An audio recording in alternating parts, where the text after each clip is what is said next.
Bonjour, je m'appelle Stéphanie, je suis infirmière en équipe mobile soins de support et palliatif l'hôpital civil de Haguenau et je suis formée à l'hypnose depuis plusieurs années. J'ai passé un DU en aide à la prise en charge de la douleur aiguë et chronique et au sortir de cette formation, voilà, j'ai dû adapter tout ce que j'avais appris en savoir sur l'hypnose pour que je puisse intégrer correctement cette pratique au sein de mon équipe et dans ma pratique infirmière de tous les jours en équipe mobile. Donc l'hypnose y a trouvé toute sa place.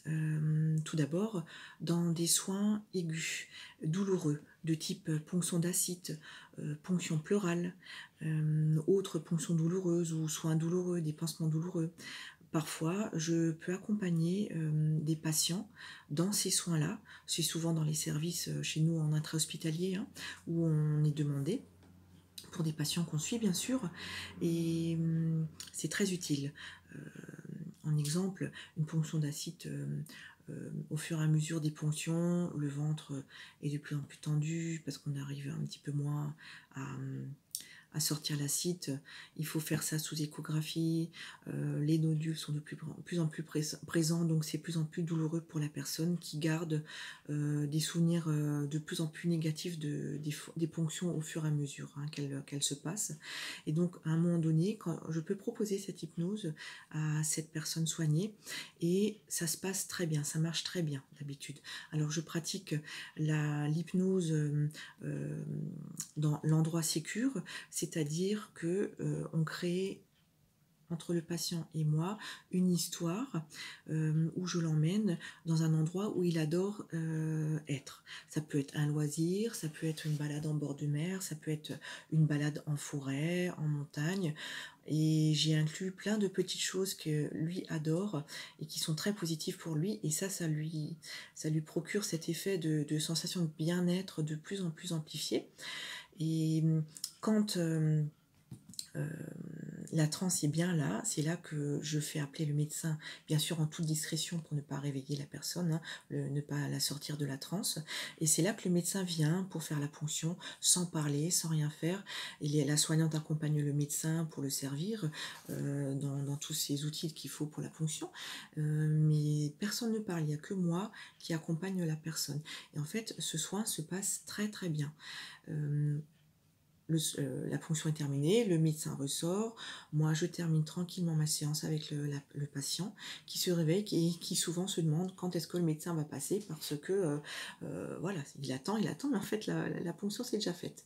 Donc ça marche très bien. La deuxième branche dans laquelle l'hypnose marche bien, eh bien je l'ai développée au sein de l'hôpital du jour d'oncologie où l'équipe peut parfois m'appeler dans certaines situations où ils ont des patients qui sont très angoissés de la journée en chimiothérapie, qui ont déjà des nausées, vomissements, rien que le matin à domicile en mettant le patch d'EMLA sur la chambre implantable en vue d'être piqué par la suite pour la chimio. Ça c'est des nausées d'angoisse. Et donc à ce moment-là, je fais connaissance avec eux. Je vois s'ils sont intéressés par cette pratique de l'hypnose et voir s'ils sont intéressés d'apprendre à faire de l'auto-hypnose parce que c'est un challenge à deux. C'est pas que moi qui va venir pour l'aider, mais c'est lui aussi qui va être acteur dans son soin. Donc parce que je pourrais pas être là tous les jours à chaque jour qu'il vient faire sa chimio. Donc on va pratiquer plusieurs séances à un intervalle donné, bien sûr. Parfois, il faut 5, 6, 8 séances parfois pour une personne jusqu'à ce qu'elle sache faire elle-même de l'auto-hypnose et pouvoir le pratiquer le matin quand elle est angoissée, de venir, tout ça pour qu'elles arrivent à venir dans une ambiance plus sereine, entre guillemets, avec beaucoup moins d'angoisse et vivre mieux cette journée de chimiothérapie. Et parfois, peut-être se mettre dans sa bulle de protection la journée de la chimio, mais en fait, la journée passera plus vite et se passera mieux. La troisième branche dans laquelle l'hypnose est intéressante, c'est dans les cas de douleurs réfractaires, avec là, c'est vraiment toute l'équipe mobile qui est inclue, autant nos médecins que notre psychologue, et à un moment donné, l'hypnose est utilisée peut-être en dernier recours, mais quand même utile à ce moment-là, après avoir essayé moult médicaments, après avoir introduit la psychologue aussi par rapport au vécu de cette douleur qui reste ancrée pour la personne, et bien les séances d'hypnose peuvent se rajouter, souvent en parallèle aussi avec le suivi de la psychologue, avec qui j'échange beaucoup, parce qu'en hypnose parfois il y a des ressentis voilà, des personnes soignées, et parfois j'ai besoin d'être aiguillée, et l'avis de notre psychologue m'aide beaucoup à ce moment-là.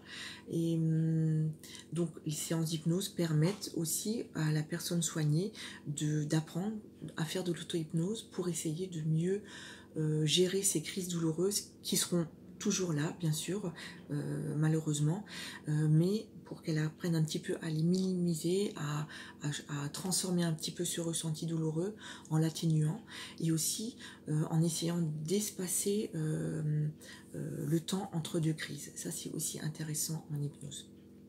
Mais c'est un travail de longue haleine. Il n'y a pas toujours tous les patients qui arrivent à collaborer là-dedans, mais au moins on essaye. Si ça ne marche pas, ce n'est pas grave. Pour moi, ce n'est pas un échec, parce que chaque séance d'hypnose se passe toujours très bien, et c'est toujours un moment de bien-être pour la personne qui est toujours très bien vécu, parce qu'elle est vraiment dans cette bulle de bien-être, de protection, de sécurité le temps de la séance au moins. Et souvent par la suite des petits rappels qui arrivent inconsciemment, qui font du bien pour la personne. Voilà. Après, l'hypnose peut aussi être utilisée dans d'autres symptômes un peu réfractaires. Je parlais des nausées et vomissements, parfois un petit peu dans des crises de dyspnée, souvent liées à l'angoisse bien sûr, et d'autres panels aussi. En tout cas, il faut savoir pourquoi on fait de l'hypnose. On ne fait pas de l'hypnose juste pour essayer comme ça. Il faut qu'il y ait un objectif. Et ce n'est pas donné à tout le monde de pratiquer de l'hypnose. Il y a certains patients où je ne peux pas faire de l'hypnose. Alors, tout ce qui est contre-indication, tout ça, je pense que vous connaissez. Je ne vais pas m'étaler là-dessus, sinon ça va durer trop longtemps.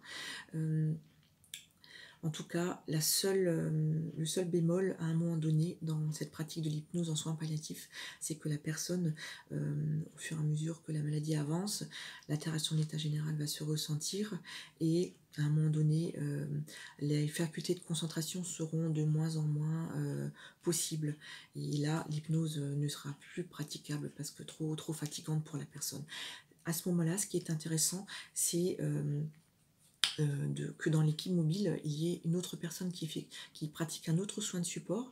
Par exemple, chez nous, ma collègue infirmière pratique la réflexologie plantaire, et très souvent, je switch de l'hypnose vers la réflexologie plantaire, et la personne est souvent d'accord, hein, pour le relais. Voilà, on arrête l'hypnose et c'est la réflexo qui prend le relais, qui permet toujours à la personne soignée d'avoir un temps de bien-être, et sans avoir besoin de trop réfléchir, et de se laisse aller à ce moment de détente par la réflexologie plantaire. Voilà. Mais écoutez, j'espère que ces indications vous auront été claires et vous donneront peut-être envie de vous former à cette pratique par l'hypnose. En tout cas, voilà, je vous remercie et je vous souhaite encore une bonne journée. Au revoir.